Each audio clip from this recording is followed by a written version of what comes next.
you're familiar with the general schedule of a Morning Wake-Up show throughout the week, you'll know that on a Thursday, around this time... Say what? Say what? Say what? Say what? Say What? Say what? Stop it! We are privileged, honoured, and highly thankful to catch up with the prayer leader of the Auckland Church Network, Mr. Dale Campbell. Campbell. Morning, guys. How are you? We're good, man. We're grateful for you, DC. We're very, very grateful for you. Now It's good to be here. Sorry I can't be there in person. No, that's all right. You're on Zoom this morning. You're down in Christchurch, looking like you got a fancy backdrop behind you. What's the story? Why are you down there? I work for Auckland Church Network, and my manager Ben, he runs this thing called he coordinates a thing called a church planting learning community. So we've got about 10 or so denominations looking at planting churches across the country. It's very exciting. Wow. Man, look at you. You're planting churches and you're taking time out to talk to us. I'm making coffee. And organizing the food. Well, actually, later on, and we'll get to what we're talking about in a moment, later on in the show, we're talking about how people have their coffee. What's your go-to coffee set up in a morning, Dale? You an espresso man, an instant man? Very ordinary, standard flat white. If you're making an instant at home, how many scoops of coffee are you putting into your coffee? It would be Moccona, right? Yep.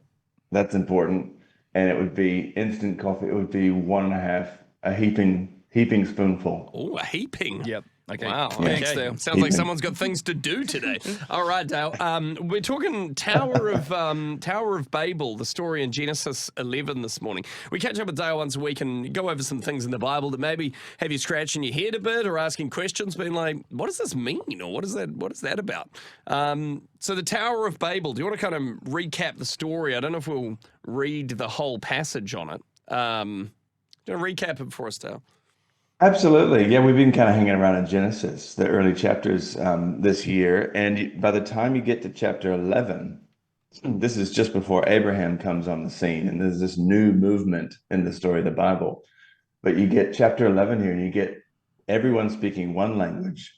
And it's really interesting. They find a place and they start to build not just with stones, but with bricks. And so they're getting technological. They're getting unified. They're speaking one language. And they say, in this verse, they say, come, let us build a city with a tower that reaches to the heavens so that we may make a name for ourselves. Otherwise, we will be scattered over the face of the whole earth.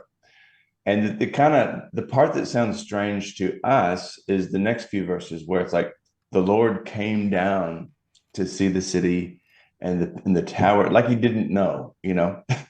Like, oh, I can't see it from where I'm at. So I need to come down and see this. And it almost sounds like God's afraid, like, oh gosh, they're speaking one language. Nothing they plan to do will be impossible for them. The workers are unionizing. What do we do? Yeah. What am I going to do? I'll go down and I will confuse their language so they will not understand one another. And then he scatters them. And so, just trying to understand how to make sense of that, And I'm not as interested in like getting into like the most ancient history that we can find to try to find where the Tower of Babel was or anything like that. I find it really interesting to read it in the context of these chapters, the early chapters of Genesis, and the fact that Babel is a reference to Babylon, the Babylonians, who in the history of the Bible will become this nation that takes the kingdom of Judah into exile. And they become this enemy of Israel. And so again, I think we talked last week around the Canaanites. Some of these stories are setting up the background for the conflicts that Israel will get into. But the one thing to really point out, I think, is that God's original intent for humanity in Genesis 1 and 2 is to be fruitful and fill the earth. Don't gather into one place and try to build a tower to the heavens and play God. Spread out across the whole earth. So it's almost like God pivots them around from trying to play God to actually go out, speak different languages, be spread around and fill the earth, be fruitful, multiply. So I think that's something of what's going on here. Wow. Yeah. digging a little bit deeper for me around this, Genesis is full of, it's a starting place for a lot of things around avoiding like pride and self-ambition, right? That's it. Right. And I guess when I look at why, they were trying to build this tower all the way to heaven, like, is it like looking at us, look at us, we can do this all on our own. So is it also applying to our own lives around our own motivations? Absolutely, man. I love to say that the early chapters of Genesis are not just true. They're not just about what happened, but they're about what happens. They're about me. I do this every day. Every day I want to do something that's important and make a name for myself and exert myself. Right. And so God's like, actually, my plan for you may not be being the most important person in the world. What? With a great name, Yeah. Spread out, be useful, just be humble, get the work done.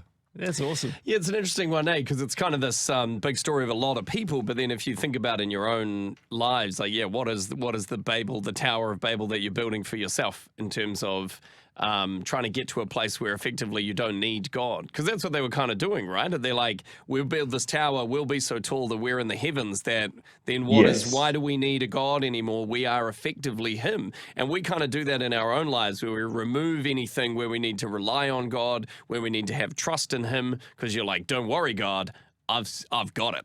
I've set it up so that I've protected myself, I'm secure, I've insulated myself, I can't be taken down, all this kind of stuff. And it's like, that's your tower that you're kind of building to effectively replace him in your life with all those things. Yeah, I think that's directly implied by this language of making a name for yourself and building that tower that reaches to the heavens. And it's an echo of eating the fruit of the tree of the knowledge of good and evil, so that you can be like God. And so these early chapters are about me. They're about every single one of us. We want to play God, and we just can't figure out how to be under God and over the creation. Because when we start to be God, we actually are not very good at looking after the place. But God's made us to be under him and over the creation, to rule it wisely. And so we see in so many of these chapters of Genesis how it goes wrong. How people get caught in fear and anger, murder, and sexual chaos and all sorts of stuff. And so in chapter 12, it starts to take a new trajectory. Great takeaway this morning, Dale. Hey, all the best with teaching people how to plant churches, Dale. I'm just making coffee and spreading the food out. He says that. They got the experts to do that. Take care, DC. Safe travels on your way back home. Yeah, make sure you get See you guys. Dimitri's souvlaki while you're down in Christchurch. They are the best. If anyone's had one, they will know.